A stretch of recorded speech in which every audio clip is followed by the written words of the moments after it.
जवाब ईडी से अरविंद केजरीवाल जी ने मांगा है। जवाब देने ईडी का अधिकारी नहीं आ रहे। सुबह से ही भारतीय जनता पार्टी के नेता जवाब देने आ रहे। क्यों? क्या ईडी ही बीजेपी है, बीजेपी ही ईडी है? ईडी की ही बीजेपी है, बीजेपी की ही ईडी है? ये तो हम जानते हैं कि भारतीय जनता पार्टी के प्रवक्ता होते हैं वो भाजपा की बात रखने के लिए, लेकिन सुबह से ऐसा लग रहा है कि भारतीय जनता पार्टी के सारे प्रवक्ता ईडी के प्रवक्ता बन गए। सुबह से ही भारतीय जनता पार्टी के प्रवक्ता ईडी के गैर कानूनी नोटिस को जस्टिफाई करने के लिए एड़ी से चोटी लगा रहे। क्यों भाई? बेचैनी भाजपा के अंदर है और भाजपा के नेता क्या कह रहे हैं? अरविंद केजरीवाल ईडी के तीसरे नोटिस से थर थर कांप रहे हैं। इतना अरविंद केजरीवाल जी कांप रहे हैं कि भाजपा के सारे नेता बेचैन होकर के घूम रहे हैं सुबह से। भारतीय जनता पार्टी के पास, भारतीय के नेताओं के पास अब कोई काम नहीं बचा है। सारे भाजपा के नेता सुबह से ही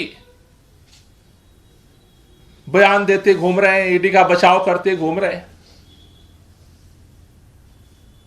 इसलिए सबके मन में प्रश्न उठ रहा है कि ये जो बार बार नोटिस जो आ रहा है वो ईडी का नोटिस नहीं है, वो भारतीय जनता पार्टी का नोटिस है। भाजपा के प्रवक्ता एक चीज और कह रहे थे, कह रहे हैं जी अरविंद केजरीवाल ईडी को आदेश दे रहे हैं। ये कौन होते हैं आदेश देने वाले? कह रहे हैं कि सम्मन वापस लो।